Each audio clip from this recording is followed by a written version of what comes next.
você, assim como eu, cresceu em um ambiente religioso, especialmente no meio evangélico, provavelmente se lembra de algumas mídias, no mínimo traumatizantes. Era um verdadeiro arsenal. Teorias da conspiração sobre a marca da besta, nova ordem mundial, o anticristo e até supostas mensagens subliminares escondidas em absolutamente qualquer coisa que a gente consumisse. Mas o detalhe curioso é que essas produções não ficaram restritas ao público evangélico. Muitos dos temas eram alarmistas o suficiente para alcançar qualquer pessoa minimamente impressionável. E, com a chegada da internet, a disseminação foi inevitável. De repente, todo mundo já tinha ouvido falar de algum DVD apocalíptico, uma fita de doutrina ou um vídeo alertando sobre os perigos do mundo. Por isso, hoje eu quero relembrar algumas dessas pérolas que marcaram uma geração inteira, às vezes de forma informativa, mas, na maioria das vezes, de forma traumática. Antes de mergulharmos nesse poço sem fundo, vale dar um pequeno contexto sobre o assunto.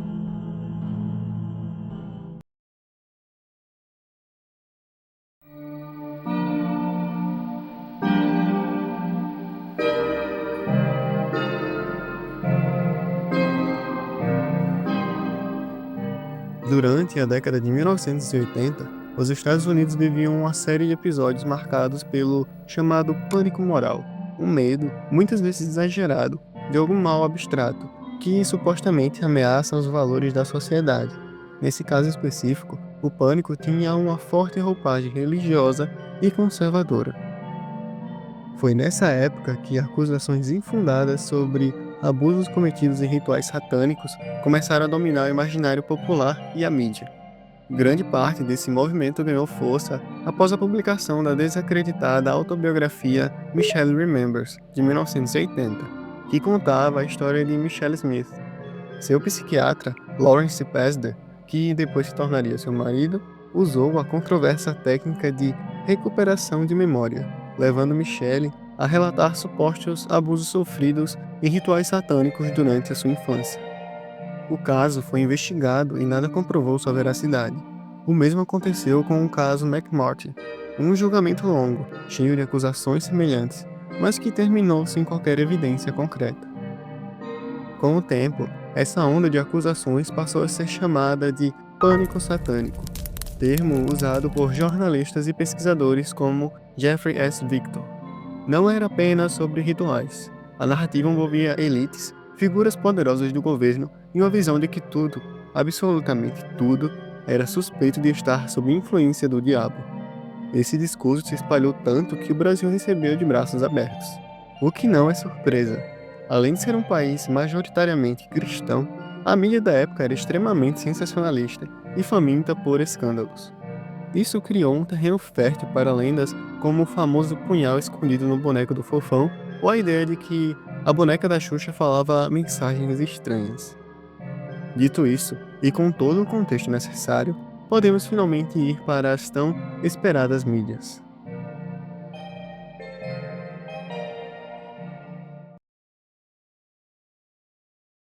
Catch the night is coming, catch the beat of something, catch my body's pumping, catch the beat of something, catch my love is warming, catch.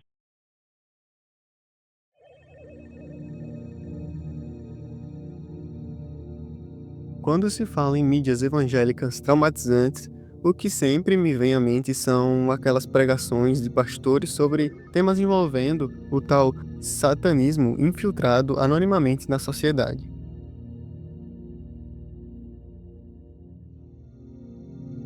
Josué Erion é pastor, missionário e escritor evangélico, bastante conhecido por suas pregações em igrejas e conferências, especialmente entre comunidades de língua portuguesa e espanhola. E foi justamente uma dessas pregações que me marcou, e não de um jeito muito agradável.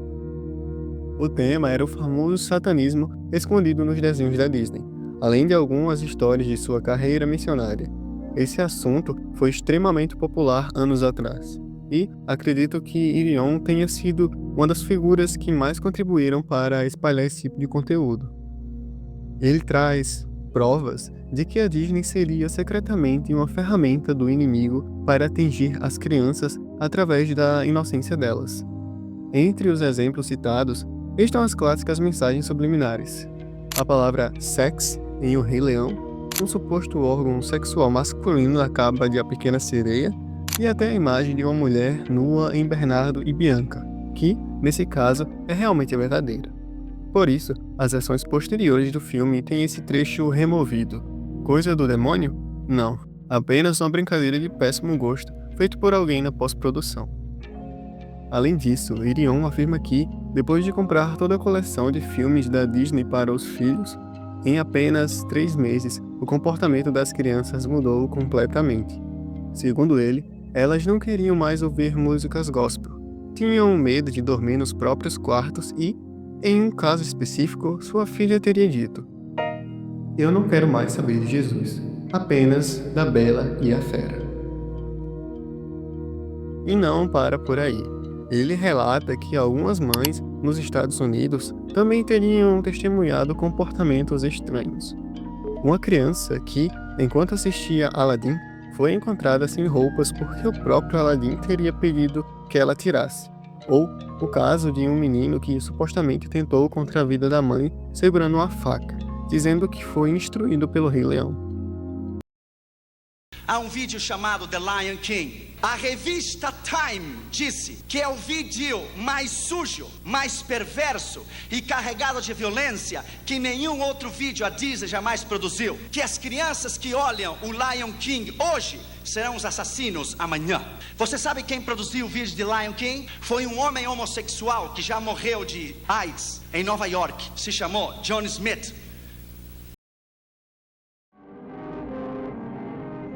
Irion ainda faz afirmações curiosas sobre os consoles da Nintendo e alguns de seus jogos, incluindo Doom, que, vale lembrar, é literalmente um jogo sobre matar demônios. Ser assustador é meio que o ponto dele. Olha este Nintendo que eu trouxe dos Estados Unidos para você ver. É novinho, é um CD, está Satanás na capa. Sabe como é que se diz esse Nintendo, esse videogame? Sabe o que diz aqui atrás? How is hell? Como é o inferno? Sabe o que está escrito aqui atrás? Sente-se e relaxa-te. Deixe as legiões te possuir e você descobrirá os secretos daqueles que foram antes que você ao inferno e como chegar lá. Se chama Doom Number 2. E claro, não estou aqui para refutar cada detalhe da pregação, até porque temos outras pérolas tão marcantes quanto essa para comentar.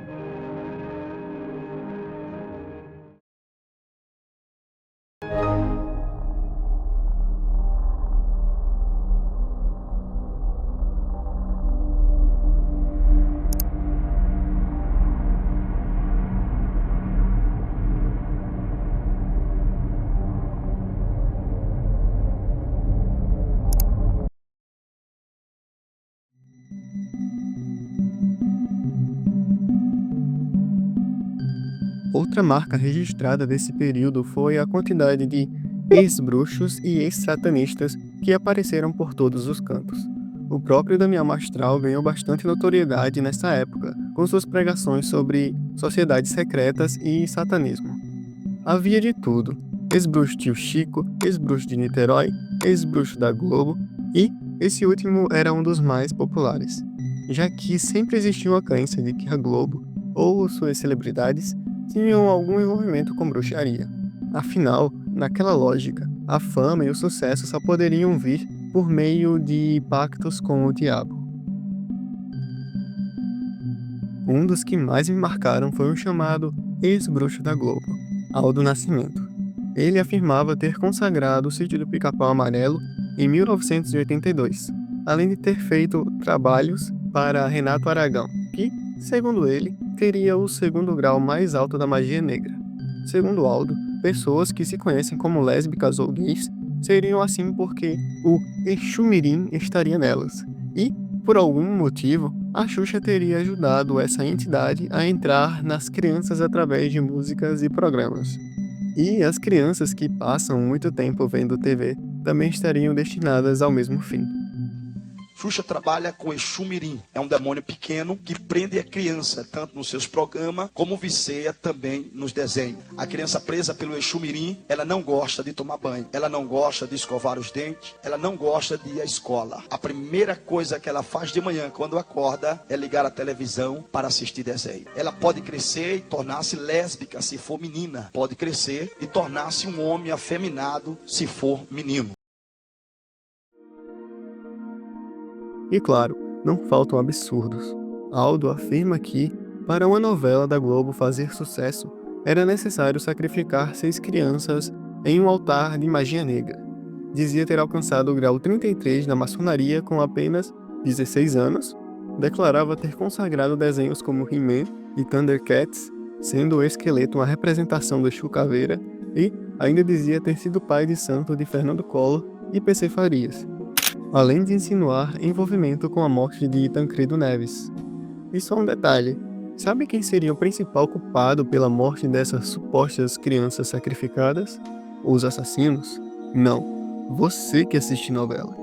Então fica o aviso, talvez você, noveleiro ou noveleira, carregue um fardo que nem sabia. No dia do juízo final, os pais de santo que matam essas crianças vão pagar pelo sangue inocente dessas crianças. Os atores, as atrizes que têm parte na magia também vão pagar. Mas você sabe quem são os principais assassinos dessas crianças? Você sabe quem é? Todos aqueles que assistem novela. Você é a primeira pessoa que mata essas crianças. No dia do juízo final, Deus vai cobrar o sangue dessas crianças da sua mão. Vai cobrar de você. São tantos absurdos, mas nenhuma evidência. E aí surge a grande pergunta. Mesmo que tudo isso seja verdade, como esse homem não está preso após tantas barbaridades? Ele afirma ter sido encarcerado, mas não existe registro algum disso. E mesmo segundo seu próprio relato, teria ficado só 4 anos preso. Um tempo estranho para alguém que teria cometido crimes tão graves, não acha? E o ex-bruxo tio Chico? Bom, é o tio Chico, né? Levaram minha filha na porta do colégio, levaram minha filha no matagal, violentaram, arrancaram o útero e a bexiga para fora, deram uma machadada na cabeça que o cérebro dela até hoje, a polícia, o IML não encontrou. Essa menina é filha da minha irmã, eu engravidei minha irmã. Eu sacrifiquei minha filha com 2 anos para atingir o grau 32 na maçonaria. Eu dei 2 tiros de escopeta no filho meu e minha mãe não fala comigo porque minha mãe não engravidou de mim, que eu não tinha idade. Eu tô vindo do Congresso, eu sacrifiquei criança no Congresso em Brasília. Eu tô vindo da casa da Dida, o maior centro espírita de magia negra do Distrito Federal, no setor de Mações Norte, do seu Fernando Collor de Mello. Eu vou revelar quem mandou matar o doutor Tancredo Neves, quem mandou matar o PC Faria. O doutor Estiquest em São Paulo me deu 45 mil para eu matar a amante dele. A Rita Cadillac me pagou para matar o amante. Eu vou revelar coisa forte. Eu sou o Robocop de Jesus. Eu chamava Satanás de mestre, chamava Jesus de bandido e bicha louca. Eu fui bruxo da Xuxa, do Roberto Marinho, da Suzana Vieira, do Maurício Matar, do Raul Cortez, do Miguel Falabella, do Zeca Pagodinho. Eu fui bruxo da Rita Cadillac, do Chacrinha. Eu fui bruxo do Antônio Carlos Magalhães. Eu fui bruxo do doutor José Sarney, pistoleiro, bandido. Eu matei 10 vereadores e um prefeito do doutor José Sarney do Maranhão. Eu vou dizer onde é que estão os corpos que eu enterrei. E se tiver alguma autoridade, nós pegamos um voo agora e vamos desenterrar. Sou um ex-homossexual. Trabalhei na Umbanda, Quimbanda, Candomblé, magia negra, vodum, feitiçaria, bruxaria, cartomancia, jogava burro, caralho, via bola de cristal, fui da Sexta Noé, Hare Krishna, budista, Abramelinho, Universo Desencanto, fui mormon, coroinha da Igreja Católica, fui maçom da seita judaica, da seita islã, da seita do Reverendo Mundo, da Igreja do Diabo, do Vale da Mãe, sei lá, em Planaltina, fui dos Meninos de Deus, e hoje eu vou chamá-los, vocês de irmão, porque eu sou do Senhor Jesus. Aplauda ele! 2 horas da madrugada eu manifestei com o demônio, arranquei o coração dela comigo, cortei o pescoço, bebi o sangue, enterrei ela na Cafu do Tranca-Rua. Pastor, você não foi preso? Não, eu mandava na polícia. Ripla de Clóvias de Cantes Dévia.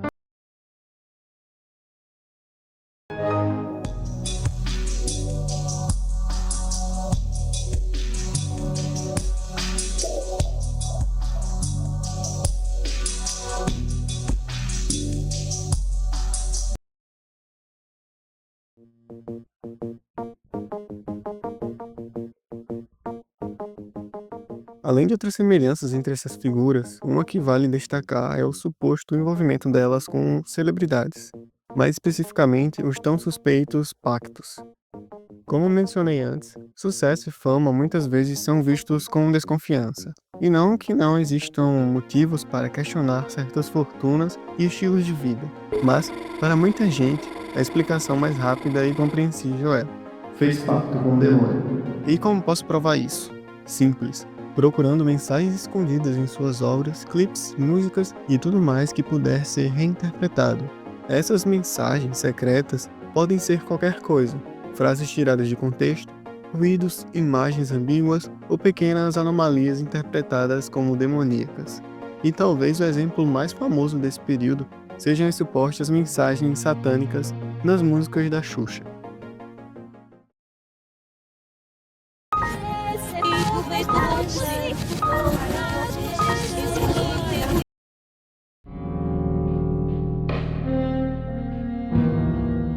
Dizia-se, e ainda se diz, que, ao tocar algumas músicas de trás para frente, seria possível ouvir frases satânicas, justificando assim o suposto pacto. Em Larie, diziam ouvir ele virá, e até meu corpo tá todo mole. Em Doce Mel, supostamente surgiam frases como parece que Exu não sai daqui e sangue entra na boca como lanche. Nova era livre e solta na avenida e sangue, sangue, sangue.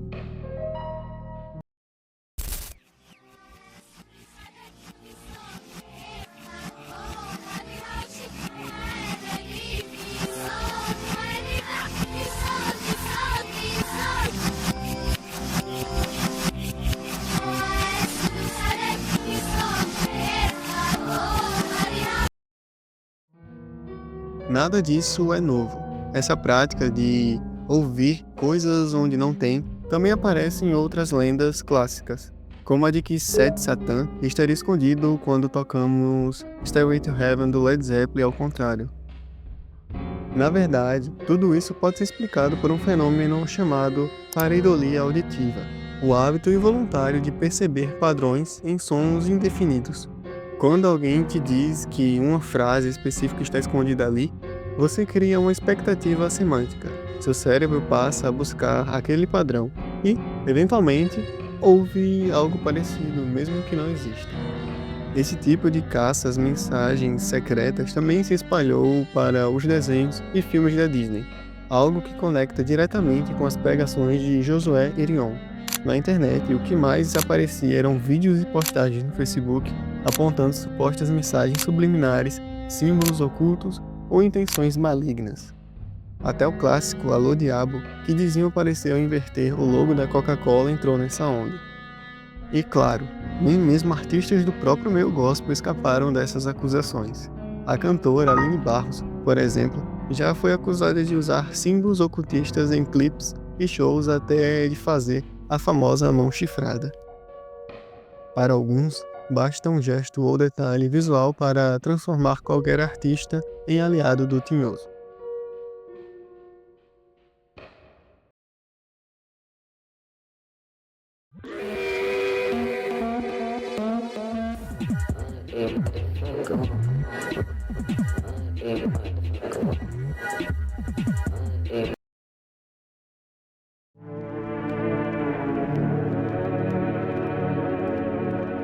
Não tenho muitas lembranças de DVDs ou vídeos na internet que tenham me marcado tanto quanto os DVDs do Prepare-se. Aquilo sim era terror puro. Prepare-se! Nesse DVD você vai ter conhecimentos de coisas que você nunca imaginou. Você conhece esses símbolos? Por que a pirâmide com o olho de Horus e a coruja, dois símbolos satânicos, estão no dinheiro americano?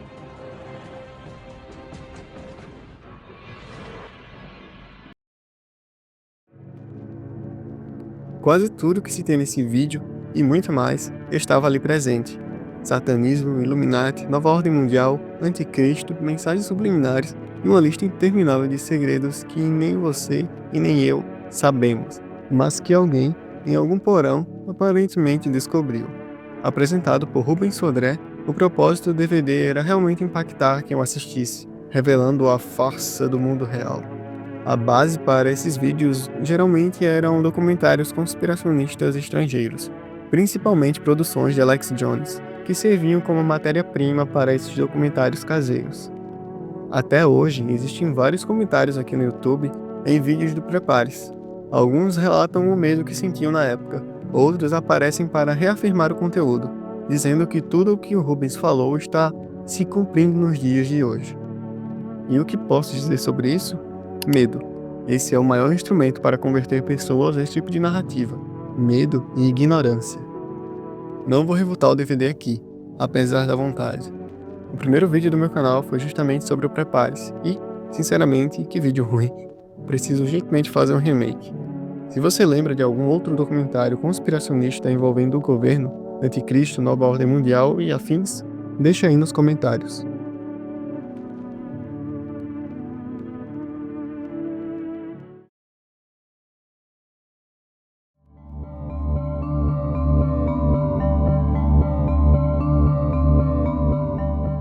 Quero fazer algumas menções honrosas que, embora não estejam totalmente ligadas ao mundo gospel, acabaram marcando muitos crentes miris na época. 11 perguntas ao diabo. Esse vídeo circulava muito entre a galera que trocava vídeos por Bluetooth. Basicamente, alguém fazia uma série de perguntas ao diabo que respondia com uma voz extremamente distorcida e medonha. O trecho das respostas era, na verdade, uma cena em looping do filme O Peregrino, Uma Jornada para o Céu, de 2008. Mas, para mim, aquilo parecia realmente o demônio em carne e osso. Onde você morava? No jardim do Éden, e caminhava no brilho das pedras preciosas do Monte Santo de Deus. Entrevista com o Diabo, de 2015. Outro vídeo que eu sempre associei ao anterior é esse filme Curta de 2015. A premissa é simples. Um repórter famoso recebe a oportunidade de entrevistar o próprio diabo, em um lugar completamente isolado. A entrevista tem um clima pesado, com o diabo apresentando uma áurea sombria e ameaçadora. Na época, eu morri de medo e achava que aquilo era tipo uma parte 2 do vídeo das 11 perguntas. Os 3 Conselhos, de 2010. Esse filme me marcou muito quando criança. Dirigido por Rogério Magnon, era muito popular nas igrejas e sempre tinha o tiozinho da feira vendendo a versão pirata. A história acompanha João e Maria, que viviam na pobreza do sertão.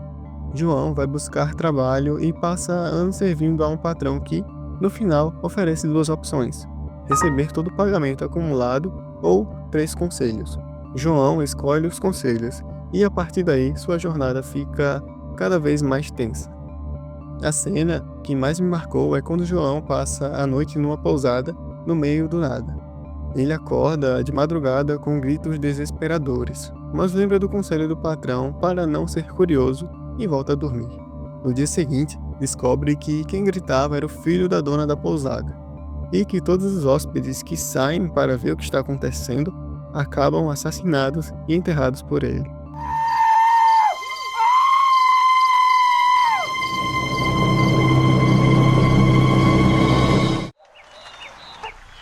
Moço, o senhor ouviu uns gritos ontem à noite? Ouvi sim, minha senhora. Moço, você é o primeiro a sair vivo daqui. Eu tenho um filho louco. Quando ele dá esses ataques de loucura, ele grita a noite toda. O hóspede sai pra ver o que é. Ele mata e enterra no quintal. Graças a Deus e a meu patrão.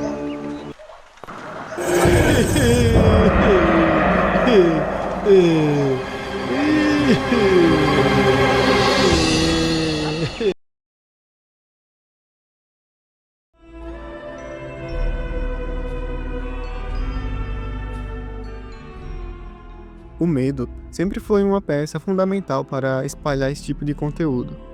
Muitas vezes as pessoas passam a acreditar e até pregar informações completamente desacreditadas, seja por fé, inocência ou pura má fé. E aí vem a pergunta: por que eu duvidaria de um homem falando no púlpito da minha igreja? Não é possível que alguém seria tão desonesto assim, certo? Pois eu te digo que sim. Existem vários fatores, mas quando se trata de pregação, a lógica é simples. Esses caras cobram por cada culto, pedem estadia, comida e uma série de privilégios. A fé fica facilmente de lado quando o dinheiro entra em jogo. E é justamente explorando a fé das pessoas que muitos mentem em nome de Deus e fazem atrocidades bem piores do que as histórias contadas no púlpito. E o mais triste é ver o impacto disso em quem não tinha culpa alguma, as crianças.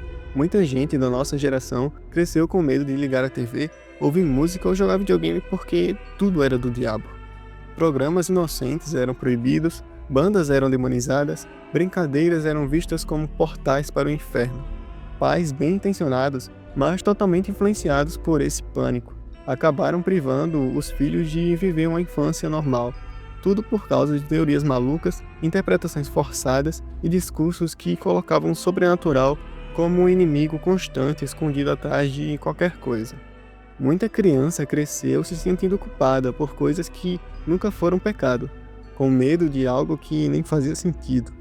E muitos só descobriram anos depois que tudo não passava de manipulação, ignorância e histeria coletiva disfarçada de preocupação espiritual. Já as teorias da conspiração nascem do que a gente quer enxergar e ouvir. Elas confortam, dão um senso de explicação fácil, e quando você percebe, tudo passa a ser assustador, nada é confiável, e qualquer fato que contrarie sua crença vira armadilha do diabo. Sempre vai surgir um argumento pronto para defender aquilo que se quer acreditar, mesmo que não faça o menor sentido. Eu sei que muita gente não vai chegar até aqui, e muita gente também vai me criticar, me chamar de ignorante ou dizer que eu não enxergo a verdade. Tudo bem, eu só sinto muito por essas pessoas. Se você gostou desse vídeo, considere deixar o like, se inscrever no canal e comentar o que achou. Que Deus abençoe todos vocês e até breve.